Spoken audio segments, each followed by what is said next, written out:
उस्मान साहब,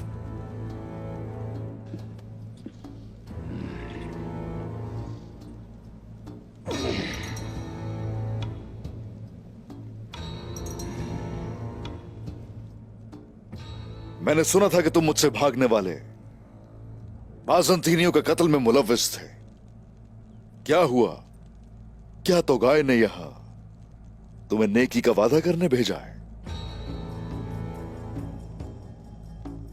हमने सुना है कि आपके पास यार हिसार से मेहमान आए हैं उस्मान साहब। उन्होंने आपके पास पनाह ली है। उन्होंने ये हमसे पूछे बगैर किया और आपने हम मंगोलों से पूछे बगैर उन्हें कबूल कर लिया।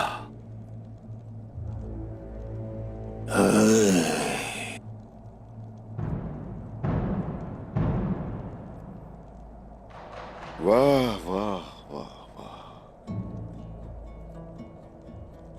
वो जिसके लिए तुमने पूरे जहान को खून में नहला दिया, उस चंगेज खान के खिलाफ जाने की कोशिश करोगे? हाँ, वो चंगेज खान जिसने मेरे आबाओ अजदाद की तरह कहा, मेहमान खुदा की रहमत होते हैं, उन्हें कोई नुकसान नहीं पहुंचा सकता। बताओ मुझे, क्या किसी ने उस काला शमन तोगाय की दुम पर पांव तो नहीं रख दिया? उस्मान साहब, खबरदार जो आपने चंगेज खान का नाम अपनी जबान से लिया। उस्मान साहब, उस्मान साहब, बमसे साहब, रुक जाइए।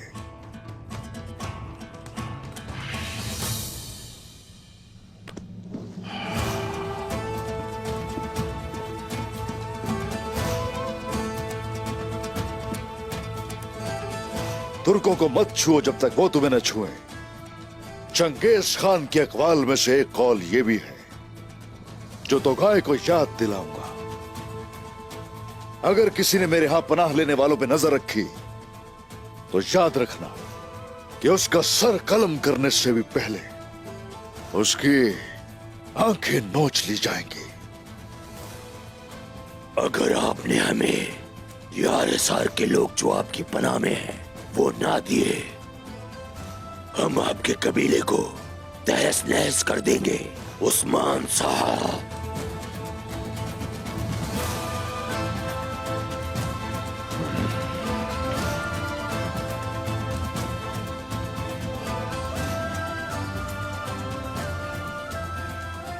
वो काफिर जिसने मेरी जिंदगी पर हमला किया समझ गया कि वो मुझे नुकसान नहीं पहुंचा सकता, इसलिए वो उन बेगुनाहों को निशाना बनाना चाहता है। क्या हुआ?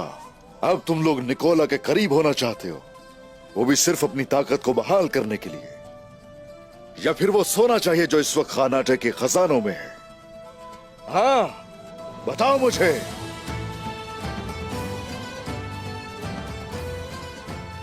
काई कबीला शेरों का घर है और जहां तुम जैसे गीदड़ों का अंजाम वाज़ेह है। अगर आइंदा हिम्मत की यहां आने की तो तुम्हें तुम्हारे ही खून में नहला देंगे। तो इसका मतलब आप चाहते हैं कि हम आपके कबीले पर हमला करें? तो फिर हमला होगा उस्मान साहब।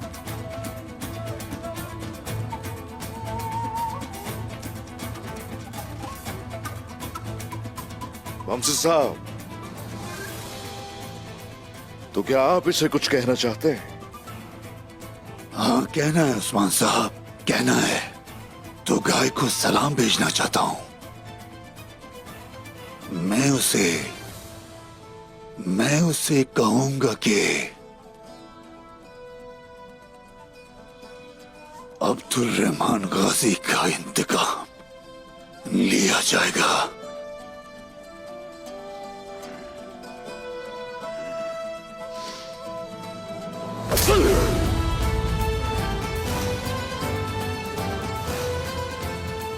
अब ले जाओ इस गीदड़ को यहां से।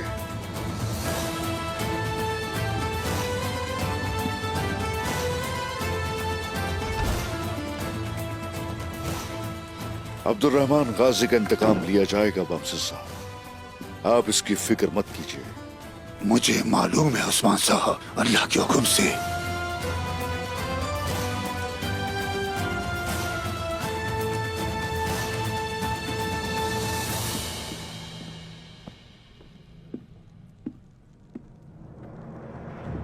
सरदारान,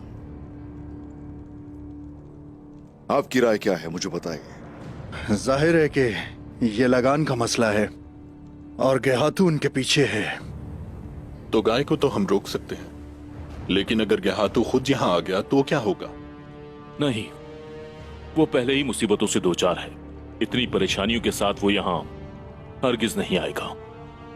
इसीलिए तो गाय को ही काम दिया है। क्योंकि यहाँ जो भी आएगा वो अपनी मौत के पास आएगा। सिपाहियों के कबीले में होते हुए वो हमले की जुर्रत नहीं कर सकते। मुसलमान अपने यहाँ पनाह लेने वालों को कभी किसी के हवाले नहीं करते। महसूल इकट्ठा करने के लिए वो कुछ भी करेगा, हत्ता के निकोला से इत्तेहाद भी करेगा, और अगर जरूरत पड़ी तो हमारे कबीले पर वार भी करेगा। लेकिन अब ना तो पनाह गुज़ीरों को उनके हवाले करेंगे और ना ही उनके आगे झुकेंगे। भाईजान, जाइए जंग की तैयारी शुरू कीजिए। तुर्कों को छूने की जुर्रत करने वालों के साथ क्या होता है, उस जलील दोगाय को दिखाने का वक्त आन पहुंचा है।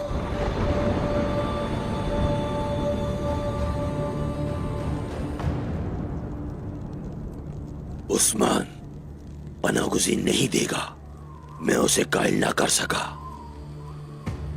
देगा, जरूर देगा, चाहे अपनी मर्जी से देगा या फिर अपनी जान की कीमत अदा करके। देखते जाओ। मेरा घोड़ा तैयार करो।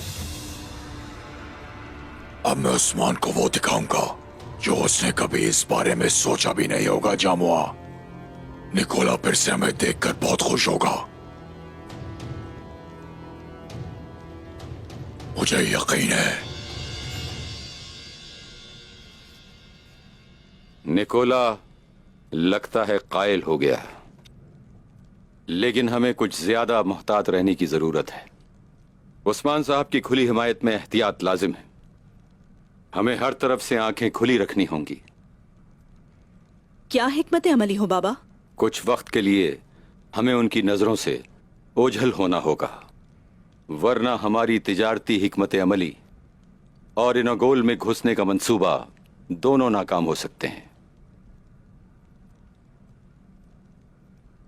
हम इनागोल में दाखिल हो जाएंगे और अपने जिहाद के फर्ज से पीछे हट जाएंगे, है ना? क्या ये जिहाद नहीं है?